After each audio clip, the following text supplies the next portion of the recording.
François Hollande qui est avec nous avec un livre, Le défi de gouverner, la gauche et le pouvoir de l'affaire Dreyfus jusqu'à nos jours. C'est aux éditions Perrin. On va débattre de ce livre, de la gauche, de l'avenir de la gauche, du vôtre aussi, avec Alain Duhamel. Bonsoir Alain Duhamel. Bonsoir. Mais Bonsoir. entre ce face à duel, juste avant vous parler des élections américaines, juste après ce débat, on retournera aux États-Unis. Donc commençons par l'actualité immédiate. On est à J-1 de ce scrutin ô combien important, bien sûr, pour les Américains, mais pour le monde et pour l'Europe. Alain Duhamel, c'est le choix entre Kamala Harris et Donald Trump. Prenons l'hypothèse de l'élection de Donald Trump. Est-ce que c'est un danger pour la France ? Bon, alors, je dirais d'abord d'un mot que moi, ce qui me frappe dans cette campagne que je suis évidemment comme tout le monde de près, c'est à quel point ça ressemble moins à une élection présidentielle qu'à un plébiscite pour ou contre Trump. Et que c'est vraiment ce qui écrase le reste. Ensuite, le degré de grossièreté, d'invective, de violence est quand même assez consternant, d'autant plus qu'on appartient à la même partie du monde. Bon, pour le reste, en ce qui concerne la France, évidemment, selon que c'est Kamala Harris ou que c'est Donald Trump, les risques ne seront pas du tout comparables. Il y a des risques de toute façon, mais Kamala Harris, elle serait protectionniste, comme l'a été Biden. Elle serait pro-OTAN, comme l'a été Biden. Elle serait très pro-israélienne, comme l'a été Biden. Et disons qu'on ne serait pas au centre de ses intérêts internationaux, mais on aurait des relations cordiales, comme avec Biden. Si c'est Trump, c'est évidemment tout à fait différent.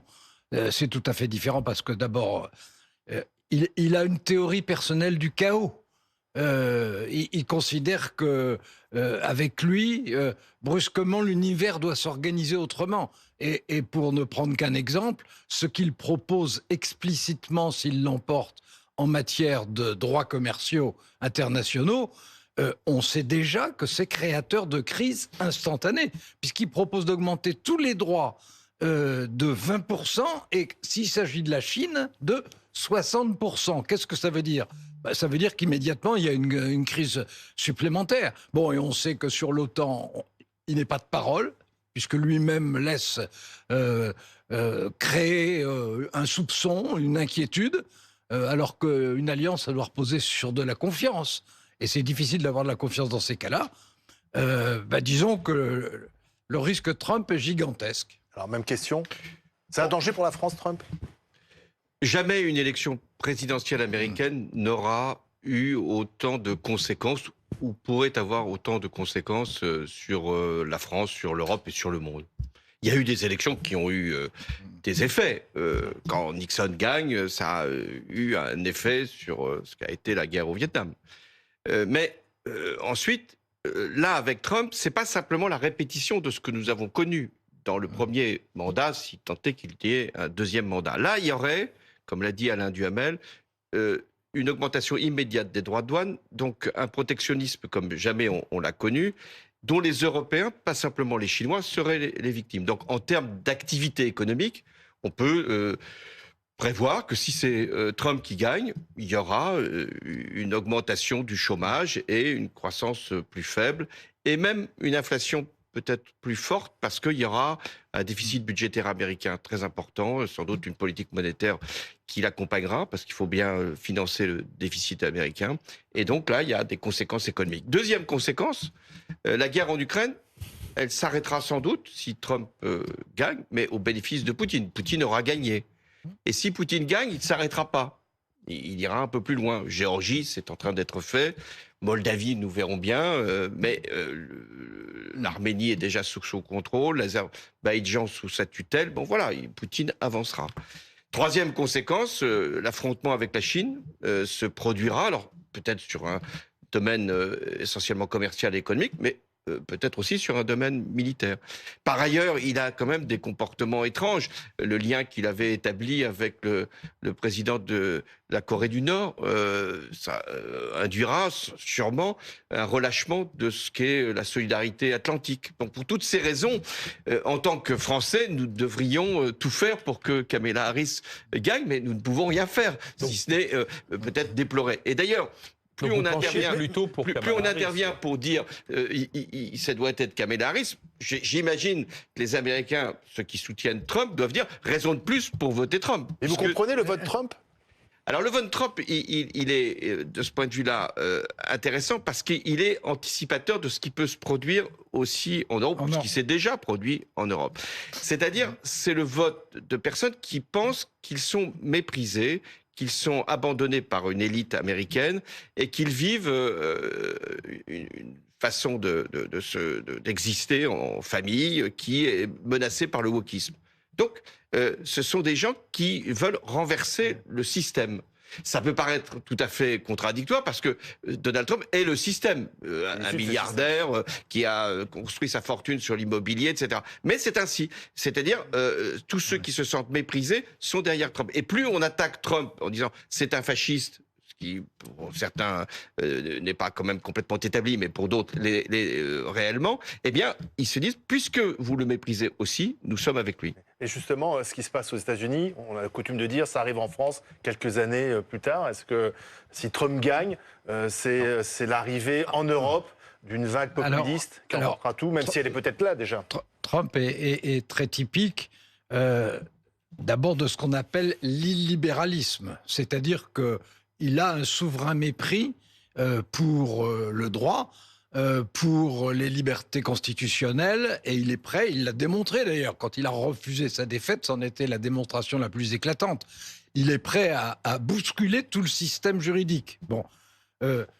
Ensuite, c'est un type de personnage, alors évidemment, lui, ce sont les autres au carré ou au cube, parce que sa personnalité est tellement explosive qu'elle se différencie des autres.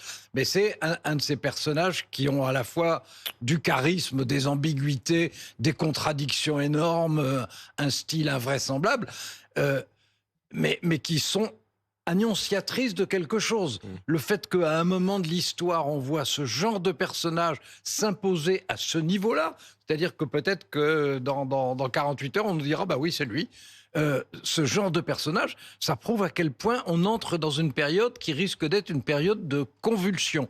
Puis derrière ça, d'ailleurs François Hollande y faisait allusion, il y a une dimension proprement sociologique que j'appellerais de déséquilibre sociologique. C'est-à-dire qu'on a l'impression qu'il y a des pans entiers de la société, et ça c'est vrai aux États-Unis, mais c'est vrai en France, c'est vrai en ce moment en Allemagne, ça a été vrai en Italie, on en a des démonstrations en Europe sans arrêt. Il y a eu le Brexit aussi. Et en Bretagne. de plus en plus, et où on voit des blocs de gens qui habituellement étaient plutôt de gauche sociologique, qui étaient avec une base populaire, et qui maintenant basculent vers ces formes de charisme vindicatif. Et ça, il faut bien dire que d'une part, ça annonce probablement une période de convulsion, et d'autre part, que malheureusement, ça rappelle l'apparition de ce genre de personnages et des convulsions qui vont avec, et des transformations des votes complètes de votes populaires à leur bénéfice. Mais ça rappelle aussi les années 30. Ah, on peut faire cette comparaison-là? Oui, je pense qu'on ne peut pas comparer le mouvement. Pour les personnages. Mais on peut comparer les tendances qui pouvaient valoir à une certaine période, c'est-à-dire des citoyens qui jusque-là avaient montré leur attachement à la République et qui d'un seul coup basculent vers la revendication de l'autoritarisme, pas de l'autorité. L'autorité, elle est légitime. De l'autoritarisme. C'est-à-dire des solutions d'ordre parce que le désordre devient insupportable. Ce qui est intéressant à relever, c'est que jusque-là, la démocratie, c'était la confrontation de plusieurs rationalités, des arguments qui pouvaient être avancés pour des conclusions différentes. Là, la rationalité, notamment dans le camp de Trump, a disparu.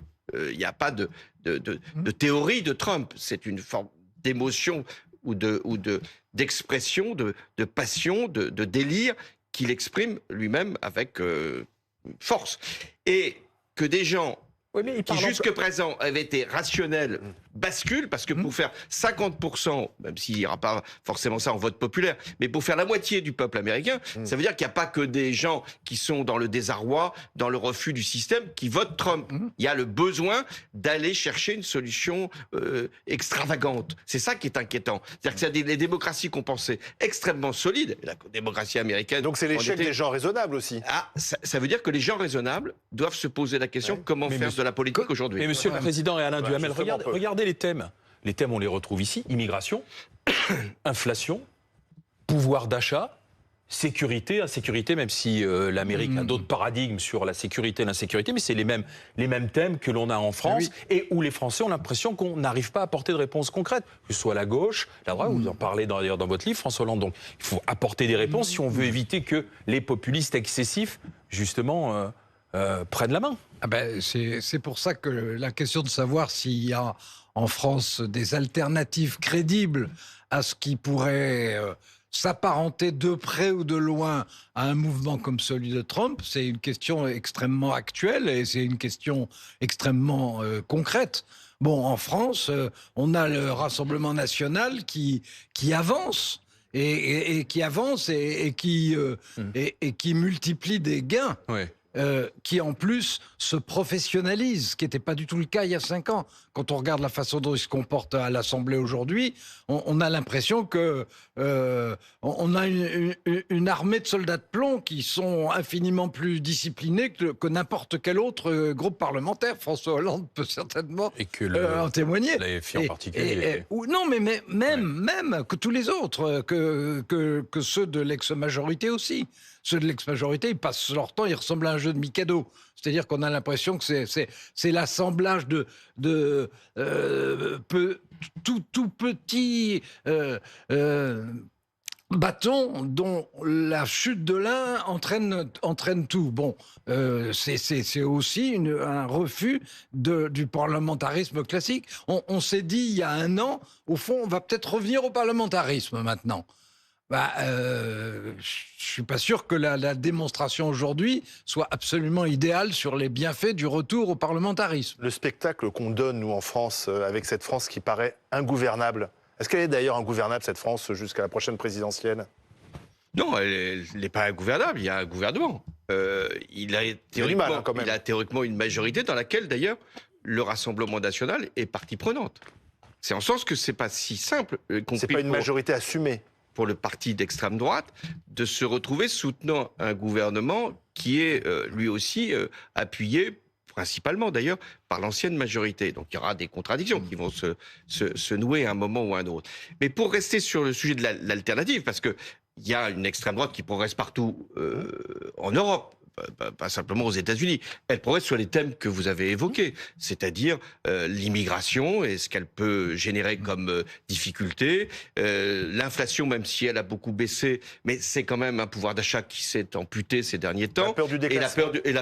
La peur de tout, d'une certaine façon. C'est la peur de tout. Et le rejet de tout. Et qui dit peur, dit le repli. Bon. C'est en ce sens que, je ne le souhaite pas, mais si Trump devait l'emporter, c'est peut-être la pire nouvelle pour le Rassemblement national, parce que ça voudrait dire, on va voir, compte tenu des conséquences que ça aurait, y compris sur la situation de la France, c'est une forme de préfiguration. D'ailleurs, c'est pour ça que vous avez remarqué que Mme Le Pen ou ses amis sont extrêmement discrètes sur ce qui se passe aux États-Unis. Contrairement à la dernière fois. Que la dernière fois, elle s'était réjouie de la victoire de Trump. Donc c'est bien que ces solutions-là sont quand même dangereuses.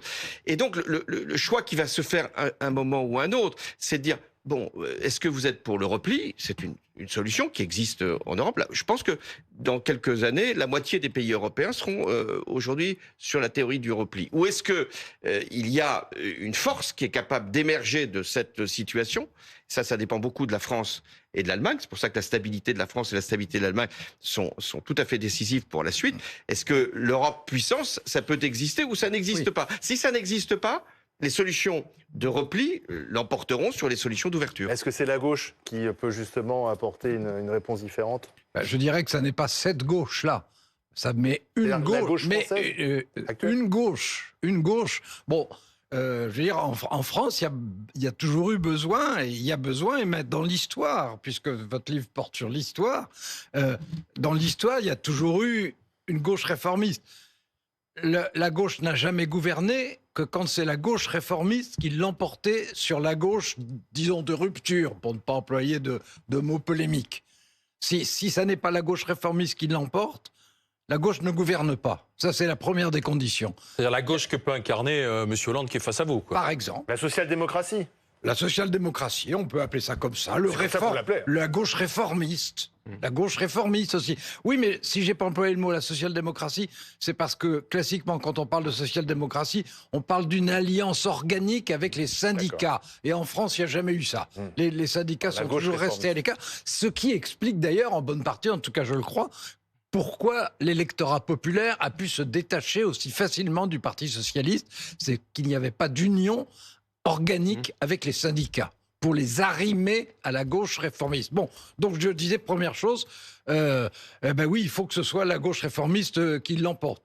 Deuxième chose, il faut que la gauche réformiste ait des idées. Bon, elle en a eu. Elle en a eu même assez souvent. Quelquefois, elles étaient bonnes, quelquefois, elles étaient beaucoup moins bonnes. Et il n'y en a plus. Mais aujourd'hui, les idées neuves de la gauche, il y a la France des Insoumis.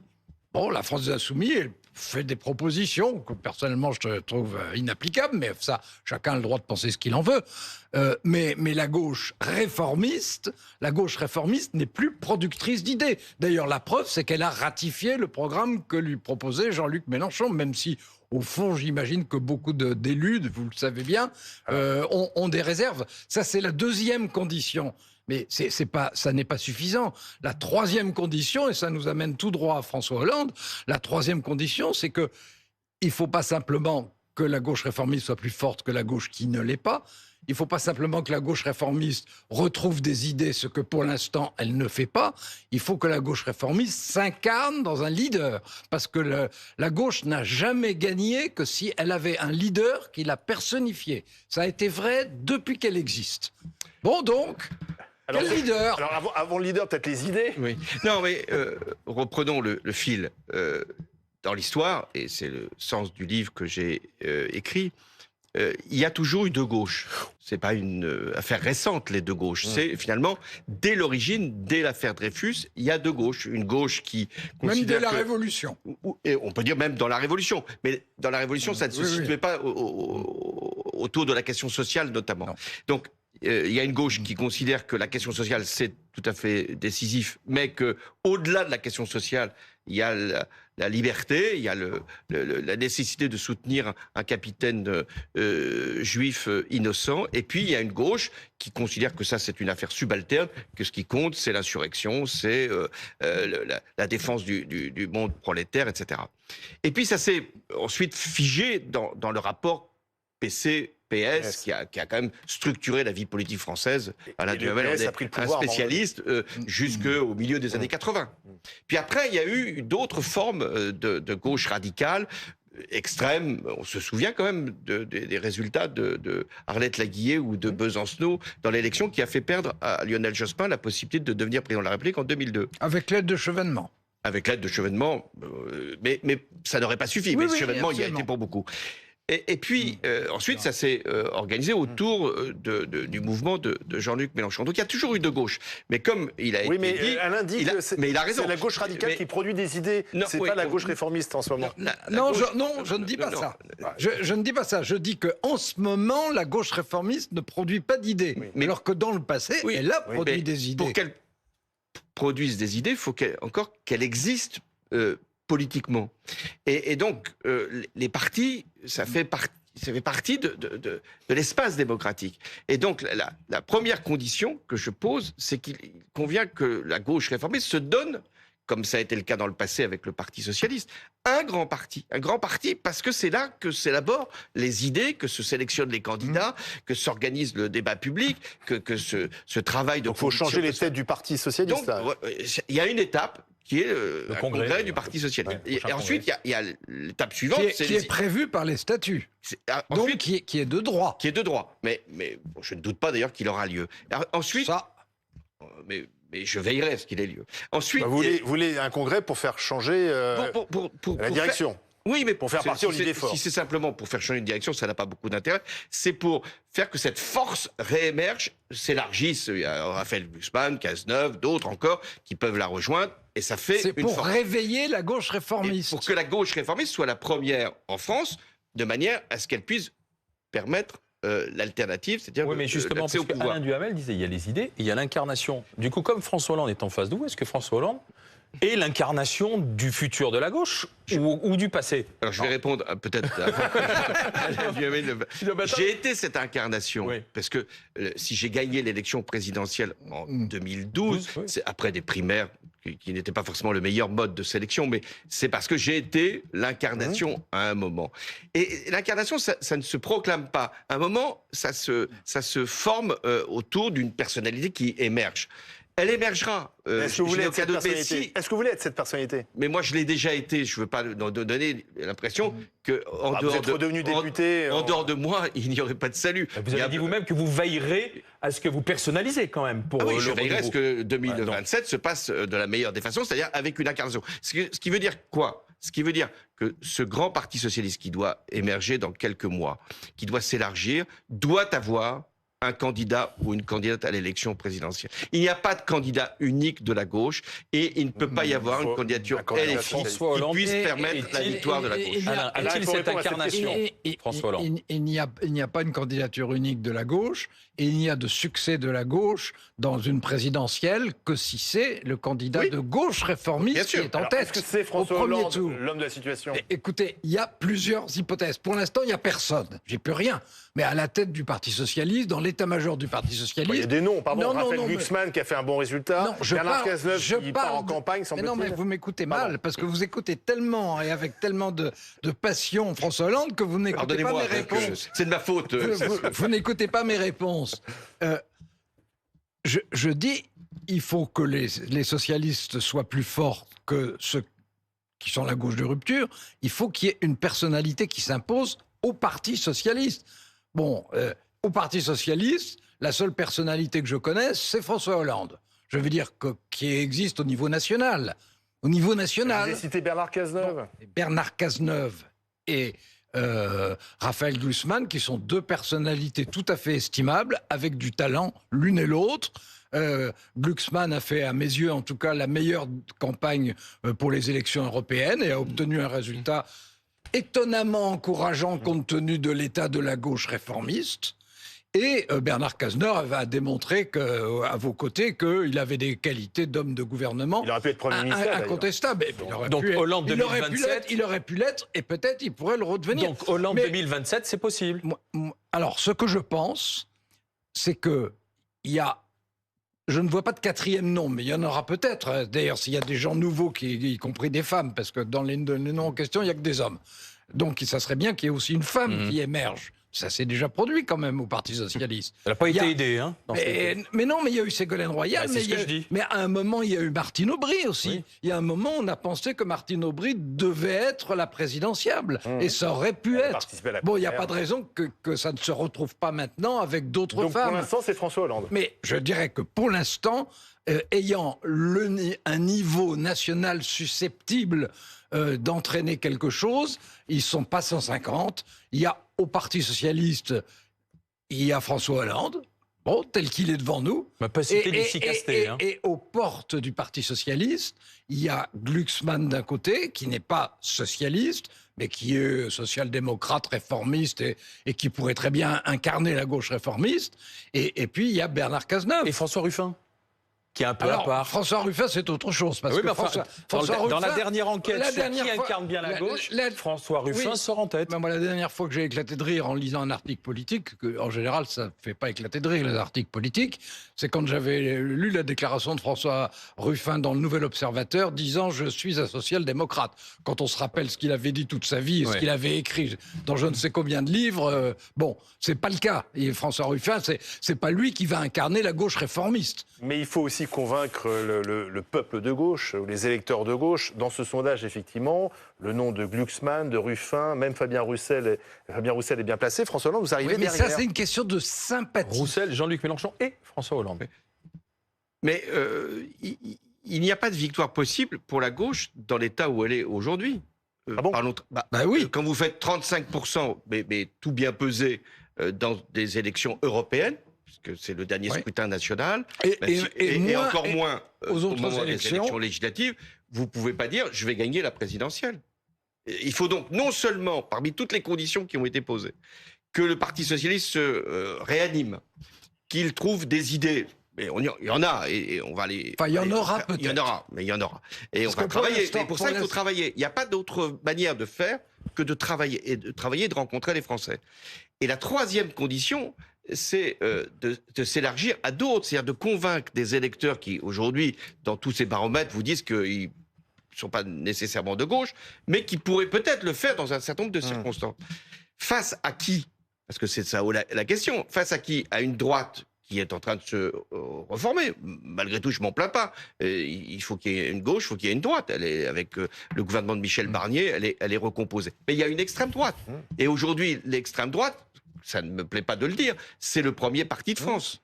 Donc, ça veut dire que... Et c'est celui qui a la dynamique. Et c'est celui, en tout cas, qui a la tendance longue de ces dernières années en sa faveur, et c'est pas propre à la France. Parce que les peurs sont plus fortes. La force de la gauche, c'est pas de cultiver la peur, c'est de donner de l'espoir crédible.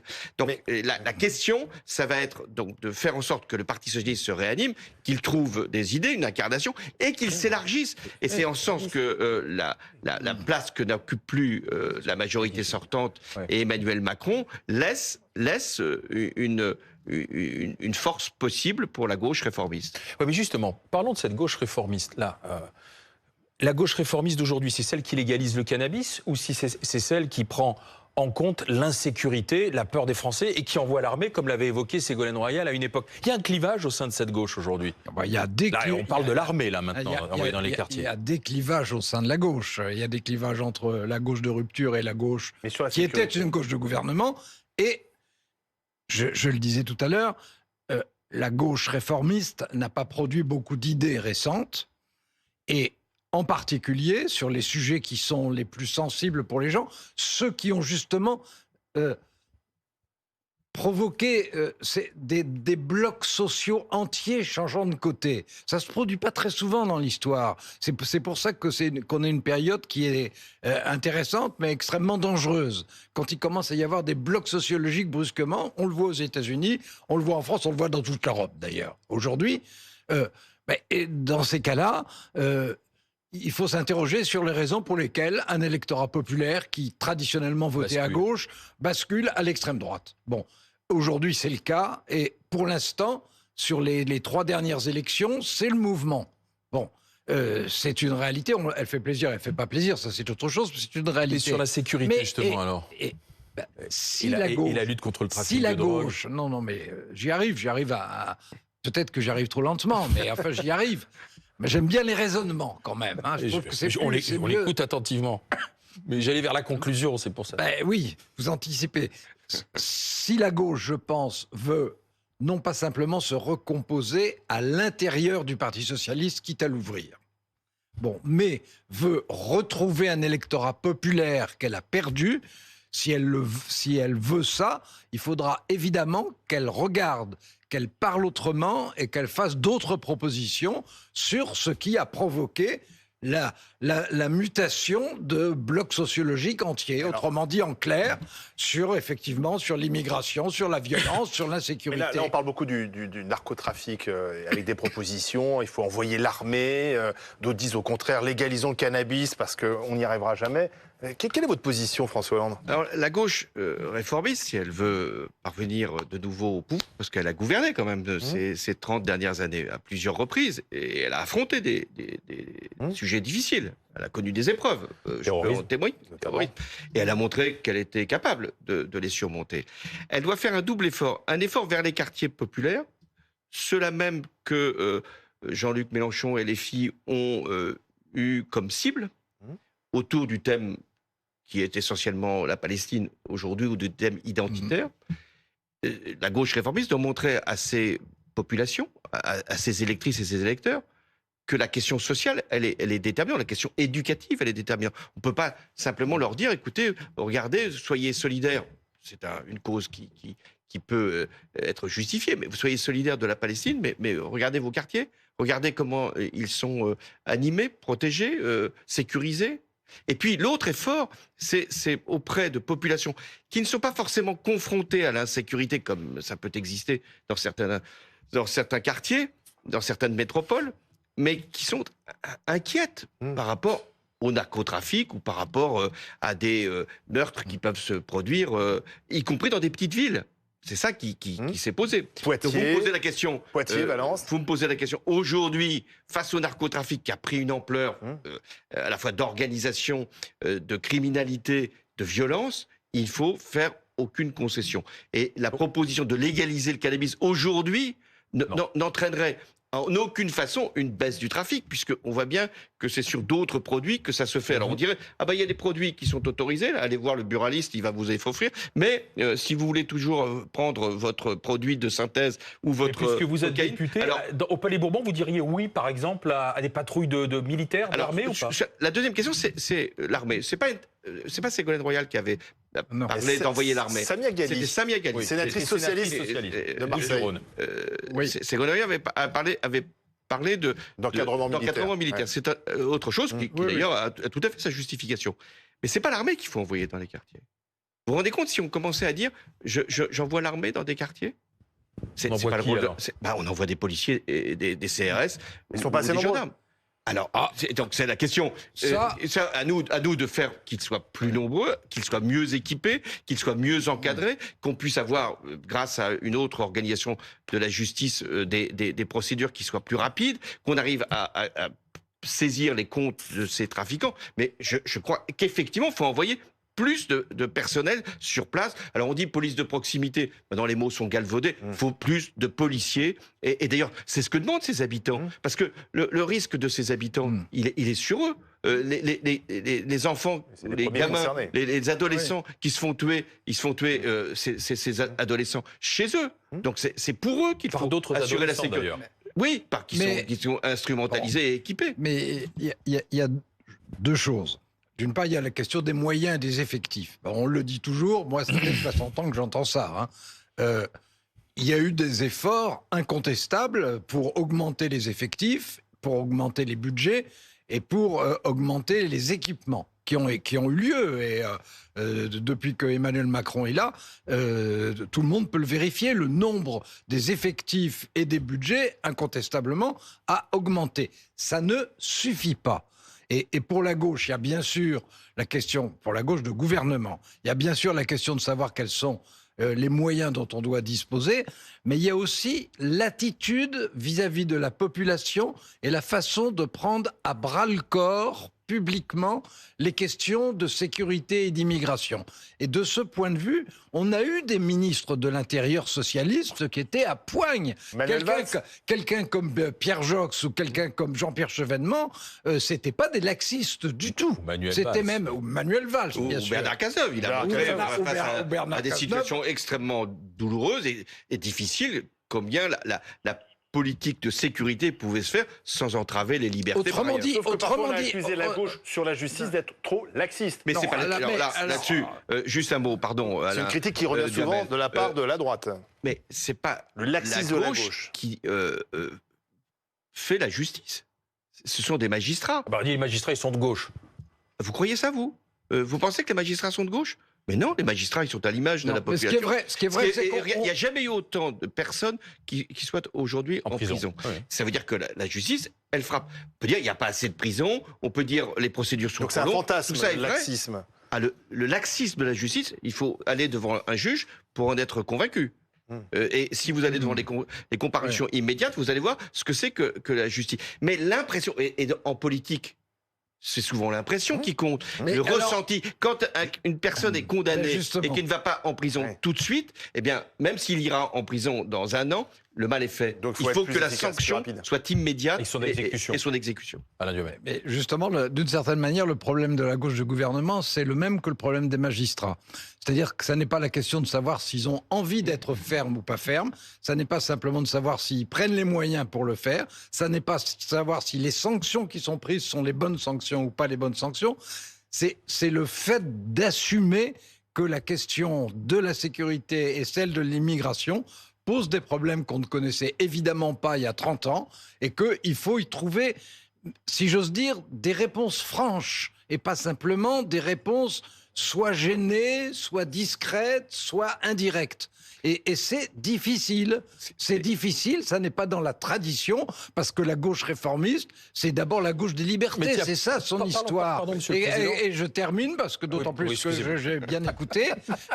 La gauche réformiste s'est fait connaître pour son combat pour les libertés, eh ben je crois que maintenant, la gauche réformiste et la gauche de gouvernement a besoin de se faire connaître pour ses propositions sur la sécurité et sur l'immigration. De la même façon et avec le même élan.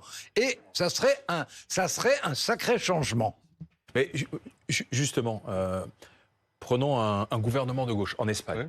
Avec la tragédie qu'a connue la région de Valence. Ah, ça, c'est moins qu'on peut se dire. Vous avez vu, le Premier ministre Sanchez, il a dû faire rapidement évacuer la zone aussi, parce qu'il s'est fait huer, conspuer. Et je ne parle pas du roi et de la reine qui ont reçu... Qui n'y étaient pour rien. Non, mais qui ont reçu de la boue parce qu'aujourd'hui, on se méfie des élites. On ne fait plus confiance aux élites. Oui, alors, bon, en Espagne, d'abord, il faut dire les choses comme elles sont.